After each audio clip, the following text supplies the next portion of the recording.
Welcome to Conversations with Toy, a blogcast tackling life one episode at a time. This is the time to air out life's craziest moments. This space is all about speaking about life's hang-ups and ways in which we can leave better than when we started. Topics are all about ways we can find space to be better in life, love, mental space, and health.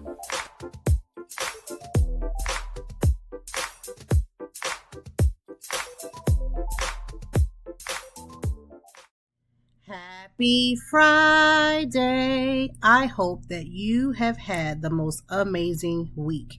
If this is your first time listening to Conversations with Toy, welcome. I hope that you find this space to be welcoming, safe. I hope you understand that we're going to talk about mental health, self-care, life, and anything that happens on these internet streets that I feel we need to talk about, especially when it talks about our mental health and self-care.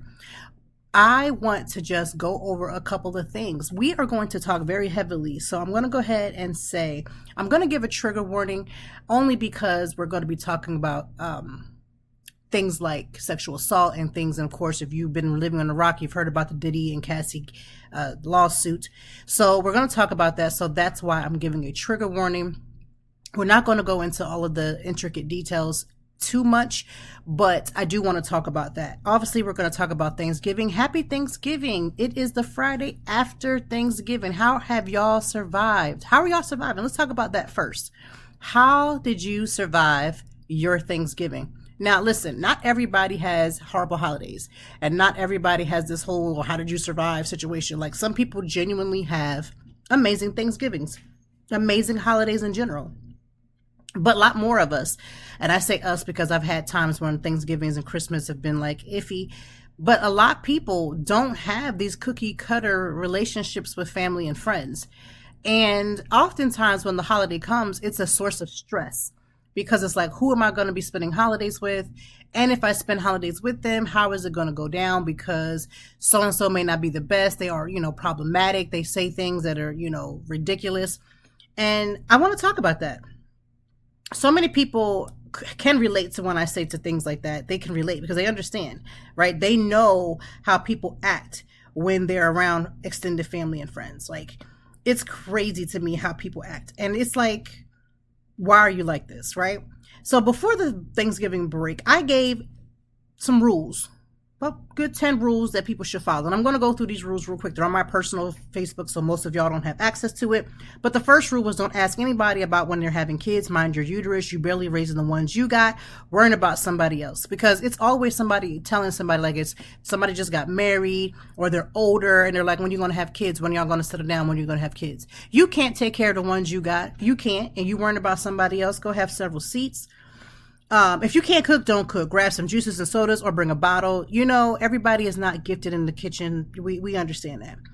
Leave the political debates at your house. Half of y'all all of a sudden become analysts and haven't even voted lately. That's true. Oftentimes political debates should bring, somebody said bring them out so we can figure out who the ones, that we should stop talking to. You already know who they are. So we don't need to bring it out. Y'all bringing out these political debates and having all these hoorahs and you ain't even registered to vote. And then if you register to vote, you don't feel like going down to vote because you feel like it's a waste of time. Just leave it at home. Stop asking somebody when they're going to get married. Marriages ain't for everyone and yours is a puff of smoke away from Trash City. I meant every word of that. I'm not taking none of this stuff back I said on my list. Because everybody's like, oh, you've been with so-and-so. This is your second Thanksgiving. How come y'all not married? Everybody's end game ain't marriage. Not only that, some people want to make sure they're established and get certain things together. And I get it. Don't, why would you ask the cow and you get the milk for free? I get all that. But 9 times out of 10, you sitting over there, you got married and you feel so justified because you got married and you did the quote unquote right thing. Was it really right? Was it really right? Okay, let's keep moving. Don't start nothing and use your title to back me off of you. I'm grown and clear you and your title to the Atlantic Ocean. Again, I don't take nothing back. I meant everything I said. And where does that stem from? So I've had family members who will sit there. I'm your aunt. I'm your cousin. I'm your grandparent. And you wasn't worried about them titles when you was talking reckless. And you know what's beautiful? I've seen like my great grandmother just be a beautiful person. Like I have personally never seen her do anything that was shady. I've never seen her have sly comments. I'm not saying she never had them. I'm saying I've never seen them, because that's how you're supposed to treat people when they come around. You're supposed to give them hugs and love, pray with them, pray on them, love them, feed them, bring them in, treat them well. Not some of y'all. Some of y'all just habitual line steppers. Okay. Don't show up empty handed, bring a bottle or hostess gift with your broke ass. Yes. Listen, groceries are high. Groceries are real high at this point. You can spend $60 and get 2 items, 3 items.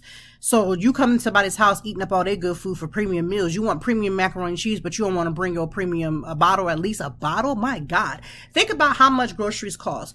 I went to the grocery store on my own to get stuff that my husband did not get. I spent $75 at one store. I spent another $20 at another one, another $30 at something else. He had done the bulk of the grocery shopping. When you combine all of those things, we spent at least $300, $400, $500. You showing up with nothing in your hand, ma'am, not gonna work.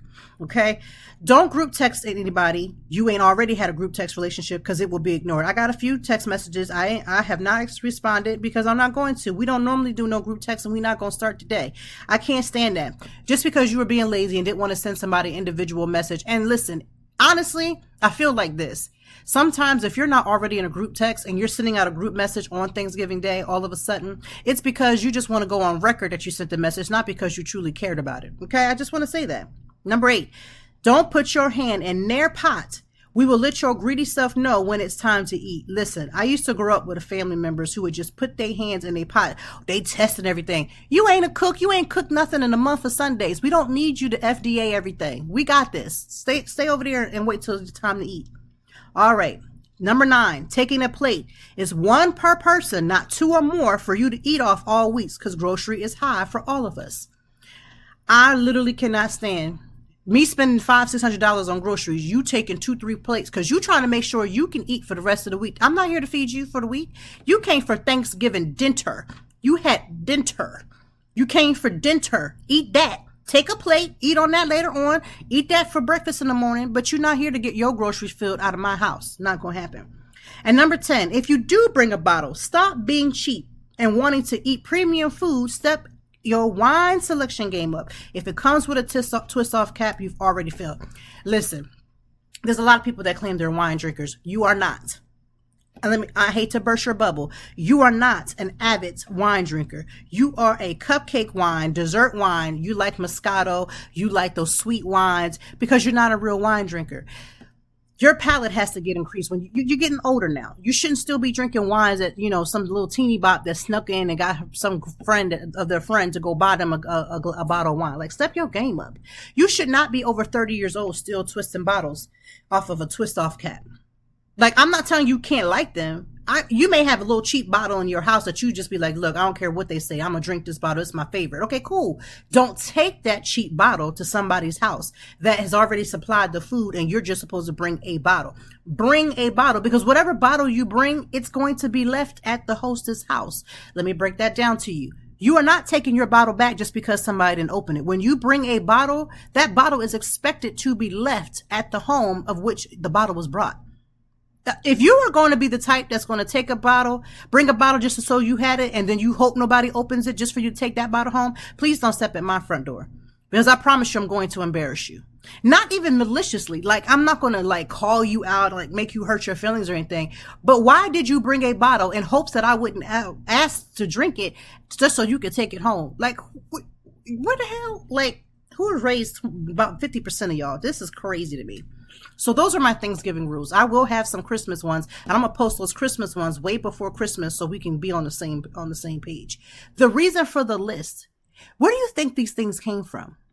Let's see. Experience, right? Experience. I've experienced where people have done these things. I've seen it. It's been done. I've seen it done, and it's ridiculous. One of the things that I didn't post that I could have had as number 1 is the weight. So if you're still hanging out with family right now, and you're still hanging out with your friends, and you're just taking a break to listen to a good podcast, first of all, thank you for tuning in. But number 2, stop talking about folks' weight. I legitimately cannot stand it. One of my good friends said, you don't start off a conversation be like, hi, and you start going right into their weight. What the hell is wrong with y'all? Like, first of all, even if somebody is allegedly, in your eyes, overweight, you don't think they can see themselves? You don't think they see themselves in the mirror every day? You have no idea what their struggle is. And the first chance you get, you want to call something that they can clearly see. Do you think they're Stevie Wonder blind? That they didn't know that they were a little bit heavier than they were? You don't think they didn't notice that? And what's amazing to me is that half the people be overweight themselves, got the audacity be on sale or free at this point, that y'all sit on these things and you got the audacity to call somebody else out for something you already struggling with. I'm confusion. How do you parch your lips like the Red Sea to call somebody else out about their weight when you on the struggle bus yourself? You driving the bus. I'm confusion. Please help me. And this happens all the time. Hey girl, you sure got big. Excuse me, ma'am. Excuse me, sir. Uncle ma'am. Yeah, uncle ma'am, because some of them is uncle ma'ams. But at the end of the day, are you insane? Girl, you sure ain't small like you used to be. And neither is your left arm. And you ain't been small since you was a baby. Excuse me, grandma. I'm sorry. I have a family member that literally, I don't even see this family member on a basis, but she will ask every single time, is so-and-so still big? Ma'am, you still big, huh? Confusion. Please enlighten me, because I'm confusion right now. Please don't do it. People are already fighting insecurities. People are already struggling with what they look like. Everybody is not strong enough to receive it and be okay with it. Some people literally are on the struggle bus. And for you to point that out, for you to go out of your way, for you to say these things, just to be malicious, let's keep it 100. You ain't saying it because I just want to encourage them to be bigger, to be smaller. You ain't encouraged yourself to be smaller. You still struggling with whatever you got going on. I am the first person, my filter at 40 something years old ain't there. So I'm telling you right now, I might even give you the courtesy of giving you common decency and respect to just leave the premise. Am I leaving because I'm running because I can't handle it? Nah, not at all. A lot of times I walk out and leave a place out of somebody says something disrespectful because I know that my mouth is a cannon. And I feel like people are really taken back by that. Let's talk about that. I grew up where my parents had 1000% control over the things I wore, said, and could do. However, because I'm an extremely vocal person, if somebody's doing something and I'm not liking it, I'm gonna let you know. I've always been like that. A lot of people, because they saw me in church and they have this idea of what they saw, I had to be I didn't have to be, but I was a straight A student, seemingly a goody two shoe, even though I really wasn't. And, play by the rules, allegedly. But in my real life, I was the talk back person. I probably got slapped a lot because I was always talking back. I ain't even got to say probably. I got slapped a lot because my mouth was reckless. I would talk back. I would say whatever. And I wasn't a disrespectful kid. It was just the fact that if I didn't agree with something, I felt the need to talk about it. So it's no secret that I would be a podcaster because I talk about stuff. In the midst of that, I don't know where people got off and they see me boxed me into this thought process of what they think that I am. Man, I will clear you all the way to the Atlantic Ocean. So if I leave your presence after you said something reckless, please understand it's not because I can't throw hands. Please understand it's not because I can't take you. Please understand that it's not because whatever. It's because I'm giving common courtesy. If I'm in somebody else's home, I'm going to leave to save the situation because I will sit there and ruin the whole Thanksgiving dinner. Ain't nobody going to be having a good time once I'm done, because when I let go, I'm letting go on anything moving. I know me. You've got to learn to know you. So if I walk away from a situation, it ain't because I can't handle me. It's because I know what's going to come next. I've had this happen. I went to a family member's house a couple years ago. This family member said something about my kids being black. I lied to you not. I remember it as clear as day. I looked at my husband and said, let's go. Everybody that was in earshot that heard it was like, oh, don't be like that. You know how so-and-so is. I give no damns about how so-and-so is. Y'all allow so-and-so to do what you want to do. You allow so-and-so to speak the way they want to speak to you. I don't have to allow so-and-so. And why would I allow my children to be in a company of somebody who opened up their lips and parted them like the Red Sea to spew hate about children and their color? Because we live in a society where it ain't just white folks being discriminatory. We got black folks and family members who decide to be colorism. And so when you decide to do that in the presence of my kids and make them feel less, or even if they never even heard you, just the fact that my kids was in earshot and you decided to be reckless, it's time for me to go. Because one thing I don't play with is my kids. I don't play with stuff just on a regular basis. I don't even like playing a lot of board games. Like, I'm not the one. But when I tell you, you will see another monster come out of me, disrespect one of my kids. I'm going to, let me tell you something. I don't shoot a lot of things, but I'm going to tell you right now. I can tell you right now, I got bail money. So I'm telling you, I don't play no games. So I will leave. And I did. A couple years ago, I got up, took my kids, and it's been Neverland. I've not been back maybe for one more holiday after that, and not even at that house. So I promise you, I'm not just saying stuff. Like, I promise you, I'm not just getting worked up for this podcast. I promise you, what I'm saying is true. I will leave to prevent my reckless mouth from clearing a room. Okay, so these are the 10 rules that I suggested for Thanksgiving because people are a mess. Why do we need these types of rules? Why do we have so many people going on TikTok talking about their horror stories of family members being disrespectful? Because the family members are reckless and out of control. Just because you are an aunt, an older cousin, an uncle, a grandparent does not give you the green light to just say what you want to say without repercussions. I think because we all were taught to respect our elders, right? We're taught to respect our elders, right? I believe in that. I don't come off disrespectful to anyone off the bat. A lot of times it's earned. And so off the bat, my parents did teach me to be respectful. But I also have a set of parents, the same set of parents, that also taught me how to speak up for myself. So when the two combine, it's like Captain Planet. I will conquer Earth. I'm not here to play games. I will be respectful to you from the gate. The second you be disrespectful for me, I might eat that first, I might. Baby step might eat that first comment. By second comment, I'm going to have to leave because by third, it's already done. Whatever we was talking about, whatever we were doing, I promise you it's going to be over and done with because I'm not going to sit there and just be liable. I'm not going to do it. I am not going to do it. Sorry. I should, maybe I could, but I won't. Right? So that is what I mean by just people being the most when it comes to the holidays. So when I say to you, have you survived the holidays? Have you survived the foolishness that comes along when everybody wanted to know what you're doing with you, who's sleeping in your bed, when everybody wants to know how you're eating and how much weight you're taking on, or how much weight, or you lost too much weight. Like if you ever worked out and you start to get your body together, it takes a while for your body to regulate where you're going to be. So sometimes you may lose weight and make it come off a little quicker. And so then you start to gain it a little bit and then you get settled into what you're going to be. Here come the people. You sick? If I was, why would you ask me like that? Why would you even ask me like that? People don't have no decorum. None whatsoever. And so since they don't have no decorum, I don't plan to have none either. So I hope that you survived, for those who are in situations where they have to survive the holidays. I am now at this point at 42 years old. I am at the point now, I'm not surviving nobody's holiday. When I tell you I will get up and take my entire family and anything I cooked and everything that I have brought outside of leaving gifts or something for children, and I will leave, I promise you I will. Like, I'm not just saying that. This ain't no wolf tickets. My mom used to say people sell wolf tickets because they would be the ones that would say a bunch of stuff, but then when it came down to the rubber meeting the road, they would never meet. No, I'm the one that's going to meet. If you say something that's disrespectful, put your hands on my kids, grip my kids up. I had a family member that tried to grip my kids up. It was the last time that they probably even ever seen them.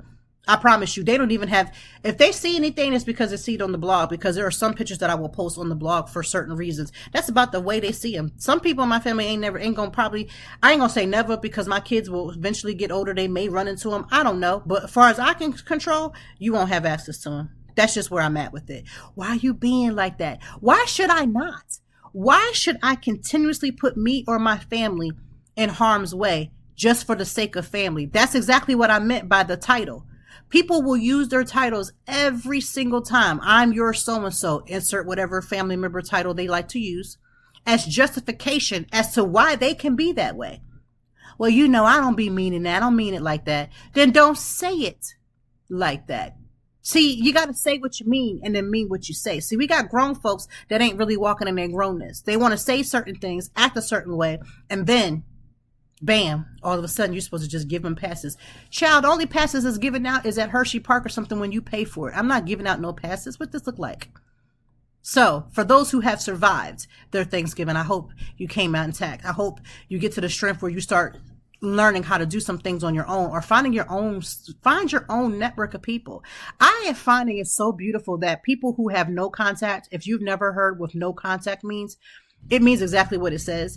It's that you have decided to have no contact with family or friends who are disrespectful. You no longer entertain their foolishness. You no longer allow them in your circle. And so when you go no contact, that's exactly what you do. You go no contact.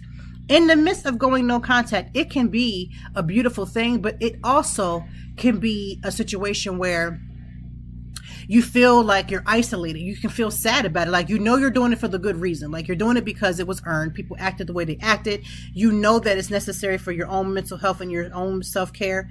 Because why should I be okay? Why would you be okay with me coming around and then I got to leave, go home? Some people go home and they're crying because somebody disrespected them or said something that was ill will or just mean spirited.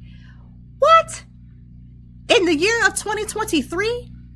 On Al Green's, what? Why in the actual world would I sit there and eat, just to eat a turkey leg? I'm going to endure being made fun of because y'all thought it was funny? My mental health has to take a back seat because you want to be a jokester of the family but can't hold no joke, can't hold when your turn come up for you to get got. You can't hold your own? No, not at 42 years old. I'm not doing it. For those who had beautiful Thanksgivings like I had, I hope it continues to be beautiful. I hope your Christmas, when it comes to Christmas, is as beautiful as your Thanksgiving. Because let me tell you, not everybody's holiday has to be horrible.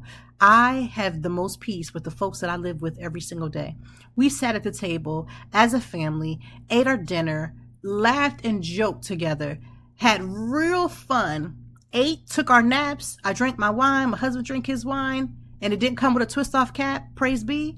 And we had a great time. Dinner was bomb. I had some vegan options. I had some regular non-vegan options. I had the traditional Thanksgiving food, and we ate good. We ate good. We laughed good. We just had a time. And that's what Thanksgiving you're supposed to do. You're supposed to have a good time. So I hope that you all had a good time. And if you didn't, I hope you're making steps to get stronger in the ability to either speak up for yourself or leave a situation, or don't even walk yourself into a situation where you already know it's going to be bad. Okay? But let's go ahead and switch gears and go right into this Diddy and Cassie thing. First of all, I'm confusion as well. I'm always in confusion because some of y'all do some things, say some things that don't make no sense. Cassie was 19 years old when she met Diddy. 19 years old. Most 19-year-olds are still figuring themselves out because that's what you're supposed to be doing. You're turning 18 just means you're legal to be a legal 18-year-old. You're a legal adult doesn't mean that you're grown, right? And at 18, I remember me going to Penn State and starting the process of learning myself. Now, when I was younger, my church was always considered a cult, right? And I used to think, of course, because when you're in it, you don't think like it's bad or anything's wrong with it. So you don't question anything. Well, I used to always question things, and I used to always be verbal about things that just did not make sense. When people started to catch the revelation was when my pastor at the time, he had tried to quietly divorce his wife, but she was like she had mental health issues. We've all known that. But another part of that was we would see her like go into like the rescue mission, which is where homeless people would go when they didn't have a place to go, right? Now, whether she left on her own or he put her out, we will never know. Like, it's none of my business. But I say that to say is that I didn't start to feel and realize that the things that I was feeling and seeing that were not right until I started seeing that. And then later on, he went and he remarried this woman in our church. And that's when everybody's light came on, because it was like things that he would tell us as young kids, like when we were quote unquote calling ourselves dating or liking kids that we like, because, you know, you grow up and you start to have feelings for the opposite sex because it's a normal thing. But we were made to feel as if it wasn't. We were told that we were supposed to be visible. Like when you go on dates, you either go on group dates, you don't go where you're one-on-one with somebody, you don't do certain things. And he was breaking every rule, quote unquote, that he was giving us as a grown person and doing what he decided he wanted to do. But as a pastor, you can't preach one thing and then do another thing. Now, where his soul lies at right now, since he's no longer here on this earth, is none of my business. Like, I care if not. What I will say is that the standard that he left with when he passed was not a good one. He left people broken because of the years that folks had given, right? And so I say all that to premise the fact that when I went to Penn State, I started the process, like most young people, of trying to figure out who they were. And mine was a little heavier because I was still trying to figure out how to please my family, my parents, how to please the church institution that I was in, and how to be myself. And they were never connecting. Like, I couldn't do it all, but I was attempting to do it. So at home, at school, I was one way, and then I would go to church and I would be a different way. And then at home, I would have to be a different way. And I hated it. I hated it. And my parents, for years, and this is no disrespect to them, I'm sure they listen to this podcast, or they don't. I mean, it's here nor there. Somebody's going to tell them. I don't care. But I used to hear my parents say, like, oh, we put you to school. We took you up there. We paid for you to go to school. And for years, I went to therapy, and my therapist, we were talking about certain things. And my therapist was like, well, how much money did they pay for school? And I was like, wait a minute, hold up. No, let me calculate. Take the decimal, move it this way. They did not pay for my school. My parents actually did not pay not $1 towards my school. Now, it's not to say that they didn't pay because they were bad parents. They didn't pay because I had a scholarship. And I earned that scholarship from my hard work. But my parents were telling me, like, we pay for you to go to school, so you got to do A, B, and C, and D. And for years, do you understand me? If my Penn State friends who listen to this podcast, they will be a witness. For years, I would be like, well, my parents said I couldn't do because they paid for school and I got an A, B, C as a 19-year-old person. So don't tell me things that why Cassie at 19 years old couldn't be super influenced by this person who has all of this power, when I at 19 was struggling to have influence over the life that I could create and could do what I wanted to do because nobody was financing it. If I dropped out of school, nobody was financing it.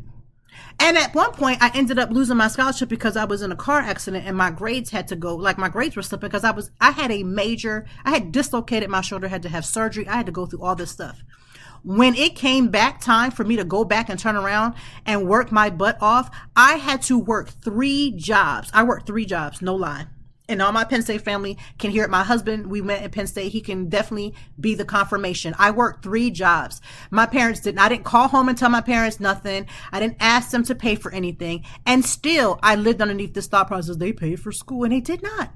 So what I say all that to say this. Could Cassie be under the rule of allowing somebody to dictate how she moves? And people are like, oh my gosh, she was grown. She was a participator. Yeah, she wanted a career. She was doing what she thought was best for her career. And then at some point, by the time you start pumping somebody with drugs, some of y'all must not have grew up around people who were on drugs. Like it's evident. When people are messed up on drugs, once they start, it ain't something you just stop. Like he'd already been pumping her with major drugs, allegedly, according to the lawsuit. I'm talking about major drugs, and some of these drugs at the same damn time. It's evident that you only smoked a little weed, and so you don't know nothing about no drugs. And that's great for you. I love that for you. But for the rest of y'all who need to have a lesson, when you start to pump your body with drugs, your body becomes dependent upon it. So her having this drug habit that she even says in the lawsuit she still struggles with and has been clean when she was pregnant only. Hello, people. Hello. She was on drugs for a large majority of her young adulthood. Then he was beating her, allegedly, according to the lawsuit. This is a 30-page lawsuit dictating all the ins and outs that she endured. And y'all sitting up there saying, well, she only did it for a money grab. What was she supposed to do? Hold up the bloodstained banner for the community of people so y'all can feel justified, so she can take down Diddy? Do you know how many powers that be that surround him, how much money he has? The whole situation with Kim Porter, it's alleged that he even moved the coroner from the first coroner who said it was homicide. And that coroner, FYI, is dead, FYI. Just want to put that out there. Everybody that Diddy touches, anything that comes that has anything to do with his name, allegedly ends up dying. So this first coroner is now dead. They have a new coroner that you can't even say whether or not he was paid off or not, says that, oh, she died from a pneumonia. And y'all sit over there questioning why Cassie decided to get her money and start to heal. Y'all need to stop. I know the people who talk the most could not have read that 30 pages. The people who are chirping the loudest could not have read the same pages I read. If you read the same 30 pages I read, she needs to get that money and begin her healing process so she can be a decent mother and a wife. So she can live with her these years in some peace. And if that also means coming with some money, then God bless her as well. Because all the stuff that he put her through, she should wipe him bankrupt at this point. But see, that comes from people not believing women. There were men that were mentioned in the story who have validated the things that she said, and y'all still question it. Y'all still question it because something's wrong with you because you're just raggedy. It's just there ain't even no other way to get around that. You have to be a raggedy individual to read 30 pages of the hell that she went through. And your answer to that is, well, she only wanted a money grab. Ma'am, she needs to be made whole. I can imagine the time she has to go and get her mind together. She was beat. Some of that stuff had to be having some permanent damage. He literally cracked her in her head. Child, you got to go back and read them 30 pages, and then you got to learn how to put the shut up to your spirit, because some of y'all just talking to talk. You got to read the 30 pages, then come with some type of intellectual response, because listen, whether he settled quickly or not, he didn't want to have her to go on stand and have to talk about those, because they would have to then deposition everybody that she would then have to bring to the table to say whatever happened. Do you know how much more could have come out from this if he did not settle? And he's over talking about, I'm still standing. He is a narcissist, okay? And some of y'all deal with your own level of narcissism, and you sit up there and you question Cassie? Y'all question that Cassie and your husband is a narcissist right now and talks reckless to you on a regular basis and mistreats you all kinds of ways, but you have the audacity to formulate your lips to talk about Cassie? Listen, sis, I'm glad she got her money. What I do hope is that she has protection. Because if you think that this is said and over with, if you think this is just a over and done, I don't. I think Diddy is diabolical. I think he is a devil. I think that everything that everybody's been saying about him is true. And let me tell you something. My mama can be a lot, and I don't mean anything good or bad. I'm telling you that you can say what you want to say about my mama, but one thing she always said is that not everybody is telling the same lie. There have been way too many people who have come and said all kinds of things about the things that Diddy has done. You think that everybody came together and had a meeting about how they're gonna lie on Diddy? Diddy is a terror, just like the man that he is. He is a terror. This ain't the first time we've heard stuff about him, okay? So stop playing and stop victim shaming and telling her about how she took the money. Some of y'all need to get paid for some of the stuff that y'all went through. And let me just say this, especially for our men that's listening, lean in. Come on. Put your ear to your phone, lean into your car a little bit. Some of y'all, the statute of limitations ain't that far out for some of y'all who've done some of the stuff that y'all have done to some of the women in your life. So instead of you chirping about stuff, I would sit there and eat my rice and be quiet. Okay? I need you to lean in. One more time, I'm going to say it for the slow in the back. Some of you men that have been on these internets talking reckless about the statute of limitations. The statute of limitations ain't as clear and ain't off the table for you. So while you sitting over there chirping about Diddy, please make sure your anchor hold, because you ain't too far from getting got yourself. Because half the men that be chirping be the same ones who have sexually assaulted, done something to some other woman in their life, and you sitting over there talking mighty loud for somebody who ain't gotten their lawyer or a coin to defend yourself. I just want to point that out. It's always the broke ones that talk the loudest. It's always the broke ones that talk the loudest. So for all the men who are little quiet Diddy, he ain't do that. She just came from, if she took too long. I don't care how long she took. It don't change the events, right? And some of y'all talking the most, and you got women right now that's itching to sue your behind, whether criminally or civilly. I just want to point that out. So Diddy has gone crazy because he's always been, and I'm not shocked about the things they say about him and Biggie in that whole situation. I'm not. And I honestly am not holding my breath that he didn't do it. Whatever they say Diddy did, at this point he did, period. And young Miami, God bless her. Whatever happens between him and her is between them, because now she has an out. She understands, she has children, and hopefully that there's nothing going on, because, people don't just all of a sudden turn and stop what they're doing. Okay. So we need to knock this off, blaming Cassie for anything that Diddy did. All right. Now, going forward for the weekend, A lot of us are off work and our kids are off, or you have family members that are off. Go visit some people. Go visit a couple of folks. Go call a couple of people that you have not talked to in a while. And if you're able to, and what do I mean not by that? Not physically, but some people have emotional scars for people that they just don't want to have conversations with. That's why the no contact thing exists. Don't call those folks, especially if you're not ready, right? It took a lot of therapy for a lot of years. And you know what's interesting about my therapy journey? I started talking about my therapy journey, but the reality was there's been times when I've been in therapy and I didn't have a conversation with anybody outside of my husband, who obviously knew because I live with him, right? He knew I was in therapy when I was in it. But some people in my inner circle, my parents, my friends probably didn't know, like, oh, she's actively in therapy right now. Nobody knew because it was my personal journey. When I got past certain points and thought there are things that I wanted to discuss, I talked about it. And then when I feel like there were times when I want to discuss things with people who have hurt me, I will talk about it with them. People have always said, well, you know, I've heard you say little things like here and there about certain people who have hurt you. You know, have you had a conversation with them?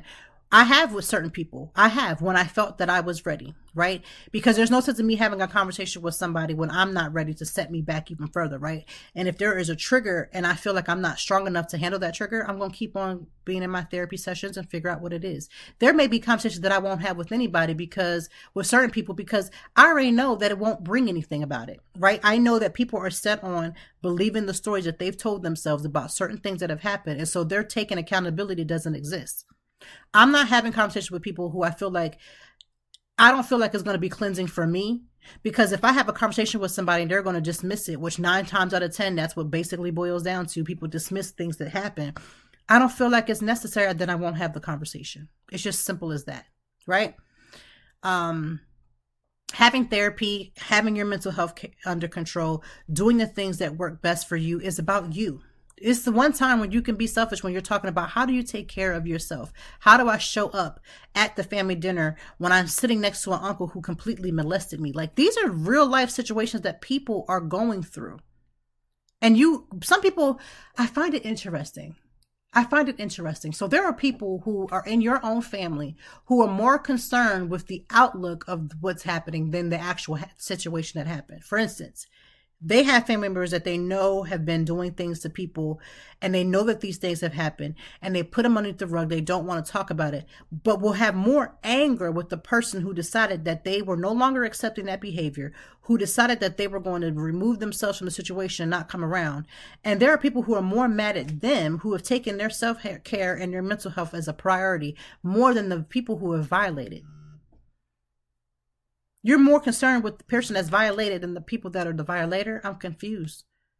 But I'm not, because people are so raggedy. I just hate to keep saying that about folks, but people are really legitimately raggedy in these streets. Again, whether your holiday was good, which I pray it was. If your holiday was bad, what made it bad? Was it the people that you were around? Was it some unhealed parts of yourself? Because sometimes we don't see the things that we're doing, and so we focus on what somebody else does, and we don't focus on what we have done in a situation. I had to take a step back, even through my therapy, to say, okay, you know what? I contributed to A, B, and C happening. I could have handled that better. I said what I said, meant it, but then this was the outcome of that, and I have to accept that. Right? There are some members that, because of things that even I have said, if they would have decided that they didn't want to have anything to do with me, I would have peace with that, because I have to take accountability for the things that I've said. I have to take accountability for the things that I've done. So don't hear me just talk about what people, and don't think that I'm not taking personal accountability, because I 100% had to look at me first. When my marriage was at the most roughest point, instead of me pointing out to what I thought he was supposed to have done, what I started to do, what my therapist did, was like, work on you, because especially in a marriage is like a mirror. So what I was seeing, what he wasn't doing, was there parts of me that wasn't doing it. That we ain't dismissing things that were wrong, right? We're not dismissing things that were said that shouldn't have been said. But I still had to take a leap on look at myself to say, what am I doing? Like what's happening right here? And when I learned to start looking in, it helped me to see people on the lookout, not to give them a pass, but to see it for the full picture. Because when you come into therapy, when you first start therapy, if you've never started, I'm going to give you some tips. If you've never started therapy before, you come in the room hurt, wounded, and angry. So a lot of times you're looking at the wounds. You're looking about what's left, and you're focused on what you don't have. You're focusing on that. Through the journey of therapy, you start to focus on that. You start to heal those parts of you so you can look ahead to what's going to happen for you. Instead of saying, I don't have the best relationship with my mom, you say, how can I be a better mom to my kids? How can I look for the sisterhood of people who are actually in my inner circle that can give me that mother's love? It doesn't mean that it's going to cover it to the point where you still won't want to have your mom be what she needs to be in your life. But you start to look at the things that you can heal, the things that you can have while you're healing from what you don't have. You come in the door wounded. I used to leave therapy sessions sometimes so drained that I couldn't even cook. I had to go home and go to sleep.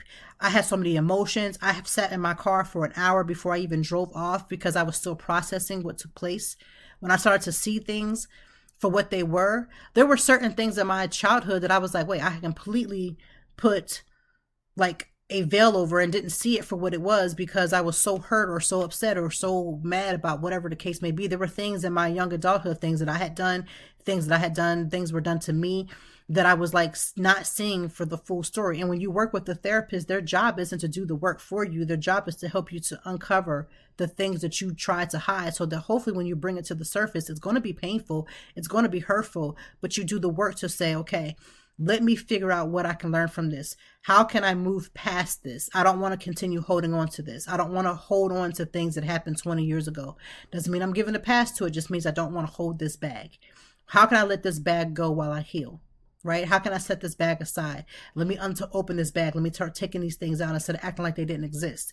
Like I said, just as simple with my parents. Like my parents literally did tell me that. Mostly my dad. Like, oh, we paid for you to go to school. We sent you up there to go to school. Nobody sent me anywhere. They, as a kid, quote unquote, as an 18-year-old, they allowed me to go to school. No one sent me anywhere. And I had to get to the point of realizing like my parents did what they needed to do to make sure that I had the things that I had to have. But when it came to once I got on Penn State, that is when my life as an 18-year-old, as a young adult was supposed to start. I was supposed to start my life thanking my parents for what they've done and the things that they had contributed to, but then taking that bag and then moving forward. But I was still stuck on trying to continue living in this past and how the two could reconcile. They could not. I had to learn how to be an adult on my own, what that may look like, how to stand on my own, how to take care of myself the right way instead of all the 1,001,000 times I took care of myself the wrong way, all the millions of different times that I did all these different things that didn't make sense because I was still on that struggle. If I could go back, I would do the things differently, but I'm glad that they happened the way that they did because it was helping me to be the better person that I am now. I know this sounds cliche, but a lot of things that you go through will help you where you're at, but you can't disregard it. You got to open the bag with somebody who can help you with it in a professional setting sometimes. And you've got to learn how to heal. You got to learn what healing looks like for you because everybody expects for healing to look like where you don't ever talk about it. That's not necessarily the case. Or healing looks like you just don't acknowledge it. That's not the case. A lot of people who've hurt you, they don't want you to acknowledge it because they haven't gotten to the point where they're willing to accept the fact that they've done the hurt to you. They want to live in this bubble as if nothing happened and you're just simply making these things up. I'm here to tell you 9 times out of 10, whether a parent or aunt, a grandparent, a cousin, a friend wants to admit to what has happened, it doesn't change the way you felt about it at the time. People can remember things that happened to them even as back as 4 or 5 years old. So when people remember the things that they remember, even if it's against you, you've got to own the fact that you've participated in something that caused somebody else's pain. And I find it that older generations don't ever want to take the responsibility. And think about that. Think about like my parents. When we were growing up, our parents didn't apologize to us. They didn't feel the need to apologize because they beat their hands on their chest and they grown, right? They could do what they want. They were the parent and that's how it was. That was the generation of then. Now our generation is saying, we're not going to just tell our kids that we're grown. We're going to also make sure that we apologize when it's warranted. And we're going to change our behaviors when it comes time. See how the generation changes? I don't know what my kid generation is going to look like. If we're taking ownership and accountability now, I hope that it hopes for them to have a better generation where they don't have to heal as much. My goal as a parent is that they don't have to heal from my parenting. I'm not saying that I don't do things wrong because I'm the first one to be like, I messed up all the time. But I am very conscious of making sure that they're not healing from something that I'm doing. They're not healing from hearing me say something that's so negative that they carry that into their adulthood. That's my hope as a parent. And maybe you don't want to be a parent. Maybe your goal is to have the people that are in your inner circle to not be disrupted by your bad attitude because you're dealing with something from your past. That's commendable. Keep that. The more that you keep that in the forefront, as much as when I parent, I keep that in my mind when I go to speak to my kids. I keep that in my mind when I go to give them a punishment. And not that I ain't giving out punishments, but do they need to be quote unquote beaten? Beaten? Actually beaten? We can debate this all day, but no. At the end of the day, I hope that you had a good Thanksgiving. I hope that we understand that this whole Cassie thing, whether you think he did it or not, I mean, ain't nobody got that much detail in their 30-page lawsuit. And you know what's interesting? I read the fact that Cassie went to him to try to settle this before they even took this to court, meaning before she even filed. She had a conversation with him, whether it was through him personally or through his attorney, to settle this because he knew what he had done. And it seems like his narcissistic self was like, whatever, I'm not doing nothing, I'm not settling. So he probably determined that he was going to call her bluff, and she said, stand by. And then here we go with this lawsuit. She was asking for $30 million. Honestly, with the things that she did, she had 30 pages for $30 million. She should have gotten more. I hope she did. For the crap he put her through. And yes, oh my gosh, she participated. She was an adult. Yes, she was an adult that was influenced by power and wanting to start her music career. And she made a lot of mistakes. And she can own her part of it. That doesn't mean he can't own his at the same time. See, why are y'all not capable of duality? Y'all not capable of duality? Y'all that messed up in life, you're not capable of duality? You can't see him holding him responsible by also holding her? But also making sure that his part being the fact that he was the person who should have been better at what he was doing to make sure that he made her career a better without her having to give up her body, her mind, and her everything for it. So anybody who's trying to get into the music career, you better have your anchor right. You better have a right of good people in your circle, because the industry is going to come out and suck you dry if you let. So that is our podcast episode. I hope that if nothing else, you took and listened to something about your health, your self-care, and your mental health. If you are drowning in your healthcare, your self-care right now, and your mental health is all over the place just from having one dinner with a group of people, I promise you it exists. If people are dealing with the aftermath of that. And it's crazy to me that the people who do the most never want to take responsibility for what they've done. Nobody should ever leave your house feeling less. They should leave their house feeling like they were in a battle because you decided to be insensitive and say things that are mean-spirited. Like, come on now, serve the chicken, serve the turkey, and move on. Whatever happened to just let the folks eat and enjoy, laugh, and have a good time? Some of y'all just don't care. Like, oh, Jesus, God bless. So that is the episode. Have a good rest of your weekend. Please find one thing to fill your cup back up. Please. One thing that you can enjoy, that you love, that makes you feel happy and whole. Find that activity, do that activity, and enjoy that activity. Love you lots. Thank you for listening to Conversations with Toy. We will be back next week. We already have a guest lined up. I'm excited. And I hope that you are in good spirits and have the most amazing week. In the show notes, I will have some Thanksgiving help, even though Thanksgiving is over. You can still apply it to any holiday, any function that you may be going to. A little bit of a survival kit for when you're in these high tense moments and you're in these high situations, these emotional situations that you feel like you don't have control over, because I promise you actually do. They'll be in the show notes. Go ahead and listen to that. Thank y'all for listening to this podcast. Y'all are killing it in these numbers. Listen, y'all are giving me the fuel that I need to keep on making these podcasts, because I'm telling you, I got lots of content. So with all that being said, have a great weekend. We'll be back next Friday. And I'm ready to continue my weekend. I'm going to continue eating, drinking that good wine, and just having a good time with my family. And I'm going to see a couple friends. And enjoy your weekend. Thank you for listening. Have a great day. Thank you as always for joining me, and I know that even in the deepest or joyful conversations that there's something we can learn and apply. Until next time, I hope that you are doing better. If not, we will be back to talk some more and handle it. Peace to you and yours. Stay grounded.